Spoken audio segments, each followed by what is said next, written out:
बाल लीला भाग 3 में आपका स्वागत है। पिछले दो भाग में हमने बाल लीला जो सूर्य के बाल लीला के पद हैं उसको कंप्लीट किया है। इस तीसरे वीडियो में हम उससे रिलेटेड जो क्वेश्चंस बनते हैं उनकी बात करेंगे। जैसे यहाँ आप देख रहे हैं, आपके सामने प्रश्न है, सूरदास की भक्ति किस प्रकार की है, बाल लीला के आधार पर वर्णन कीजिए। इसके बाद बाल कृष्ण माँ यशोदा से दाऊ बलराम की क्या शिकायत करते हैं। इसके बाद तीसरा प्रश्न बनता है, सूर्य ने बाल कृष्ण की सुंदरता का किस प्रकार वर्णन किया है। इसके यह जो है आपको नॉर्मली जो है क्वेश्चंस आते रहते हैं इस तरह के। चौथा जो प्रश्न पूछने का तरीका है वह इस तरह हो सकता है, जैसे मैंने यहाँ लिखा है, कठुला कंठ वज्र के हरि नख राजत रुचि रहिए, धन्य सूर एको पल इह सुख का सतकल्प जिए। मैंने यहाँ 2 लाइन लिख करके अपनी बात कही है, आपको 4 लाइन लिख करके जो है प्रश्न किया जा सकता है। मैंने बताया था जो अगर इस चैप्टर से दिया जा रहा है प्रश्न तो 5 नंबर का तो बड़ा प्रश्न रहेगा, लेकिन 12.5 नंबर का प्रश्न अगर बन रहा है लाइनिंग के साथ तो इस तरह का बनेगा, जैसे प्रस्तुत पंक्तियाँ किस पाठ से ली गई हैं, इसके कवि कौन है। ये 1.5 हुआ। इसके बाद सूरदास ने किस अवस्था के बालक का चित्रण किया है, इसमें आपका 3 मार्क्स हो गया। इसके बाद तीसरा प्रश्न हुआ, यह किस भाषा में रचित है और इसकी शैली क्या है, स्पष्ट कीजिए, ये भी 3 मार्क्स का रहेगा। अब आखिरी जो क्वेश्चन रहेगा चौथे भाग में वह 5 नंबर का बड़ा प्रश्न हो सकता है, जैसे सूरदास का बाल वर्णन विश्व साहित्य की अनूठी धरोहर है, स्पष्ट कीजिए। ऐसा जो है प्रश्न आपको आ सकता है। तो इस तरह से आपको जो है प्रश्न यहाँ पर आते हैं। अब इस 12.5 12.5 नंबर के प्रश्न में आपको, अगर आपने चैप्टर अच्छे से पढ़ा है, लाइनिंग को अच्छे से जाना है, तो आपका 7.5 नंबर तो रखा हुआ है, क्योंकि 3 मार्क्स का 2 क्वेश्चन और 1.5 नंबर 1.5 का 1 क्वेश्चन तो आप कर ही लीजिएगा। और 5 नंबर का जो प्रश्न है उसमें कुछ ना कुछ लिखिएगा, तो 7.5 8.5 आप आराम से पाइएगा 12.5 नंबर। तो ये मैंने बताया कि इस चैप्टर से इस तरह के प्रश्न बनते हैं। एक प्रश्न और बन सकता है, जैसे मैंने पहला प्रश्न कहा, सूरदास की भक्ति किस प्रकार की है, बाल लीला के आधार पर वर्णन कीजिए। इसी प्रश्न को दूसरी तरह से दिया जा सकता है, सूरदास की भक्ति का परिचय और बाल लीला को उदाहरण सहित वर्णन कीजिए। तो आज हम इसी प्रश्न को लेकर के एक नए प्रश्न को ओर चलें कि बाल लीला जो कविता है या पाठ है उसका केंद्रीय भाव, मूल भाव लिखिए या सारांश लिखिए, ऐसा प्रश्न आपको दिया जा सकता। तो हम उसी को ये करेंगे, लेकिन आप सब समझ लीजिएगा। आप अगर पदों की व्याख्या अच्छे से पढ़े हैं तो आप इसको सारांश भी लिख सकते हैं। तो आज हम जिस प्रश्न पर चर्चा करने वाले हैं वह प्रश्न यही है कि सूरदास की भक्ति किस प्रकार की है, बाल लीला के आधार पर वर्णन कीजिए, अथवा सूरदास की भक्ति का परिचय और बाल लीला को उदाहरण सहित वर्णन कीजिए। आप लोग ध्यान से सुनिएगा, आराम से आप लिख पाइएगा और वीडियो सेव करके रखिएगा तो सुनिएगा, उसके आधार पे अपने उत्तर जो है खुद से लिखने की कोशिश करिएगा। तो चलिए स्टार्ट करें। अगर हम सूरदास की भक्ति का परिचय दें तो सूरदास सगुण ब्रह्म के उपासक हैं। उन्होंने भगवान की अनन्य उपासना की है, सगुण रूप की उपासना की है कृष्ण रूप में, इसलिए उनकी भक्ति क्या है? सगुण भक्ति है। और सगुण साकार ईश्वर के ऐश्वर्य का, रूप का वर्णन करने में उन्हें अधिक रुचि लगी, क्योंकि निर्गुण ब्रह्म का ज्ञान तो हो सकता है, वो ब्रह्म ईश्वर का सही स्वरूप है, लेकिन उसके बारे में जो जानकारी होती है, जो ज्ञान होता है, उस ज्ञान को व्यक्ति उसी तरह अभिव्यक्त नहीं कर सकता है जैसे गूंगे को अगर मीठा फल खिला दिया जाए तो वह तो अनुभव तो करेगा, लेकिन उसका वर्णन नहीं कर सकता है। इसलिए सूरदास ने सगुण ब्रह्म की उपासना पर जोर दिया, क्योंकि सगुण और निर्गुण ईश्वर के रूप को लेकर के उस समय में विवाद था। सूरदास भक्त चाहते थे कि इसका निराकरण हो, अंत हो, इसलिए अपने एक पद में यह बात कहते हैं कि अविगत गति कछु कहत न आवे। फिर से मैं रिपीट कर रहा हूँ, अविगत गति कछु कहत न आवे, ज्यों गूंगे मीठे फल को रस, ज्यों गूंगे मीठे फल को रस, अंतर्गत ही भावे।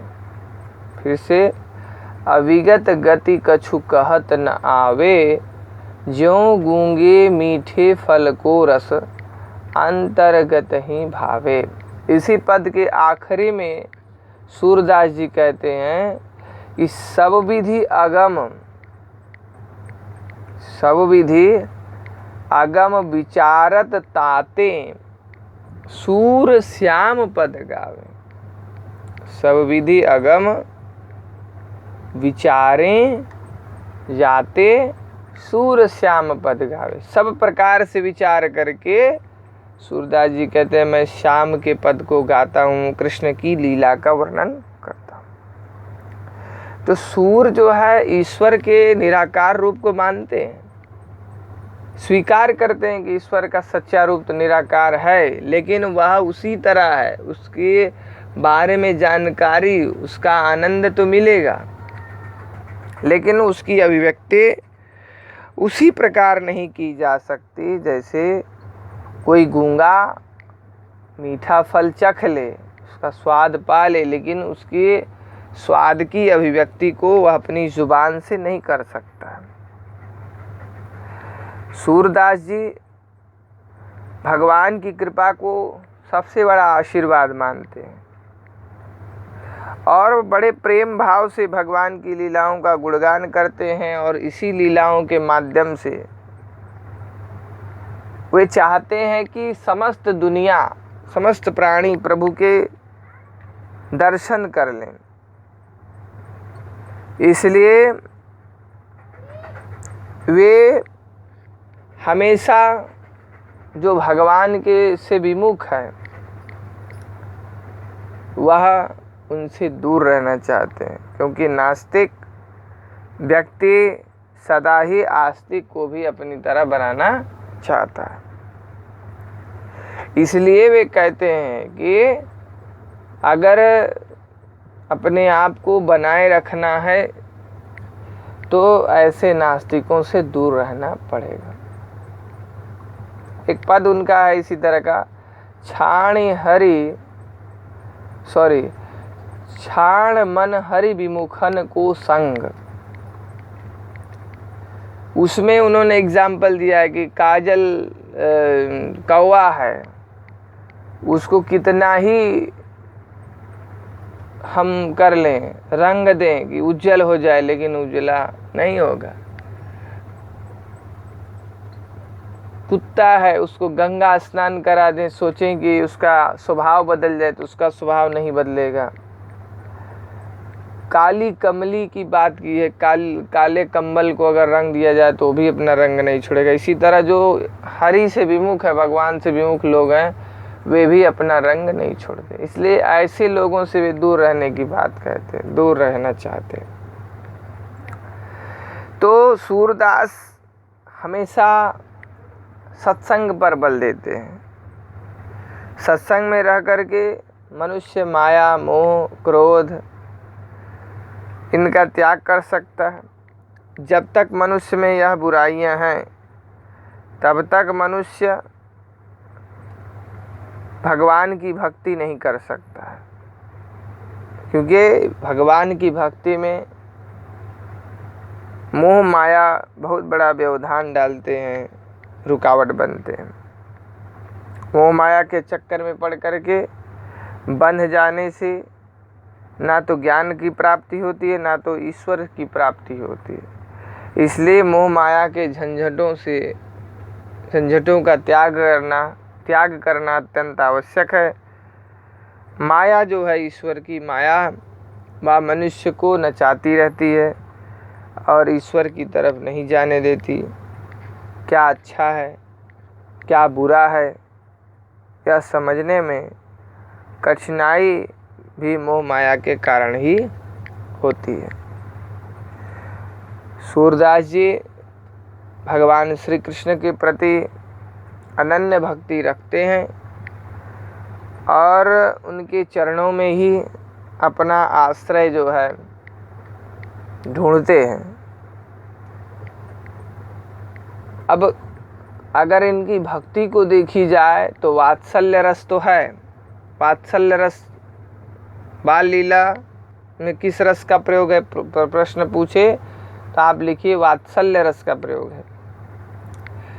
वात्सल्य रस तो है ही, और साथ ही साथ यहाँ पर माधुर्य गुण है, माधुर्य गुण विद्यमान है। हम उन लीलाओं को चाहते हैं कि हमारे सामने जैसे लगता है वो लीलाएं हो रही हैं, हम अपनी आँखों से देख रहे हैं। ऐसा सुंदर वर्णन सूरदास जी ने किया है मनोविज्ञान का सहारा लेकर। जैसे लग रहा है सचमुच सूरदास जी ने देखा है, और वैसा ही हमारे सामने कृष्ण का रूप रख दिया है। जैसे यहाँ पर देखिए प्रथम पद जो है उसमें आपका शोभित कर नवनीत लिए, घुटुरुन चलत रेणु तन मंडित मुख दधिलेप किए, चारु कपोल लोल लोचन गोरोचन तिलक दिए, लट लट कनी मनुमत्त मधुबगन मादक मधुई पिए। ये जो पद है, इस पद में कृष्ण के छोटे रूप का वर्णन है। छोटे नटखट कृष्ण हैं, मक्खन लिपटाए हुए घूम रहे हैं इधर उधर। फिर अब हम देखते हैं दूसरे स्थान पे, दूसरे पद में कि अब वो बोलना शुरू कर दिए, तुतली बोली में बोल रहे हैं और माता पिता को पुकार रहे हैं, माँ माँ पुकार रहे हैं, बाबा कह रहे हैं पिता को। और उनके इस क्रीड़ा को, इस बाल सुलभ चेष्टाओं को देख करके नंद बाबा और माँ जसोदा बहुत प्रसन्न हो रही हैं, है ना। नंद महर्षों बाबा बाबा अरु हलधर सो भैया, ऊंचे चढ़ चढ़ी कहती जसोदा, लय लय नाम कन्हैया। इस प्रकार हम देखते हैं सूर तो सगुण भक्ति हैं, भक्त हैं, सगुण मार्गी हैं और अष्टछाप के कवियों में श्रेष्ठ हैं। कृष्ण की भक्ति की तन्मयता और बाल चेष्टाओं का इतना सुंदर चित्रण करते हैं कि पूरी दुनिया में ऐसा चित्रण जो है मिलना बड़ा कठिन है। अंत में हम यही कह सकते हैं कि सूरदास निर्गुण ब्रह्म की उपासना से हट करके सगुण ब्रह्म की उपासना पर अपना ध्यान देते हैं और भक्तों को यही कहते हैं, क्योंकि यह मार्ग सरल, मोहक है, आकर्षक है। इसमें हम भगवान के साथ कोई भी रिश्ता बना करके भक्ति कर सकते हैं। तो साख्य भाव की भक्ति है। अगर पूछा जाए किस भाव की भक्ति है सूरदास की, तो सूरदास की दास्य भाव की भक्ति नहीं है।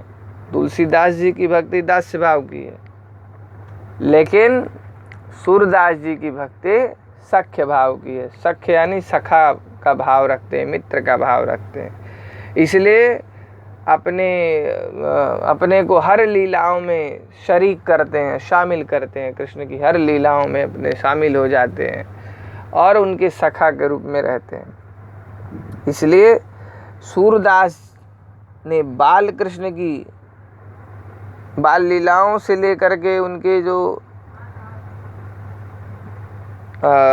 जीवन के प्रत्येक पहलू पर गीत गाए हैं। लेकिन जो वात्सल्य है, वात्सल्य रस के वो सम्राट हैं। उनके समक्ष वात्सल्य वर्णन में कोई ठहर नहीं सकता है। इस तरह का प्रश्न भी बनता है कि सूरदास वात्सल्य रस के सम्राट हैं। पठित पद के आधार पर या बाल लीला के पदों के आधार पर सिद्ध कीजिए कि सूरदास वात्सल्य रस के सम्राट हैं। तो हम उसका भी आंसर इसी तरह लिखेंगे। अब वात्सल्य कैसे लिखेंगे आप लोग जानते हैं, पर फिर भी मैं दिखा दे रहा हूँ कि बहुत से लोग वात्सल्य भी नहीं लिख पाएंगे। आपकी जो स्थिति है, ये रहा वात्सल्य, वात्सल्य रस के सम्राट है। तो इस तरह हमने काव्य मंजरी कक्षा 11वीं के 11th के 2 चैप्टर्स को कंप्लीट कर लिया कविता में, साखी और बाल लीला। इसके बाद पुत्र प्रेम कहानी हमने पढ़ ली है। इसके बाद जो हम पढ़ेंगे वह आपका गद्य से जो है गौरी कहानी है सुभद्रा कुमारी चौहान की, उसको हम लोग पढ़ेंगे। फिर नेक्स्ट वीडियो मिलेंगे। धन्यवाद।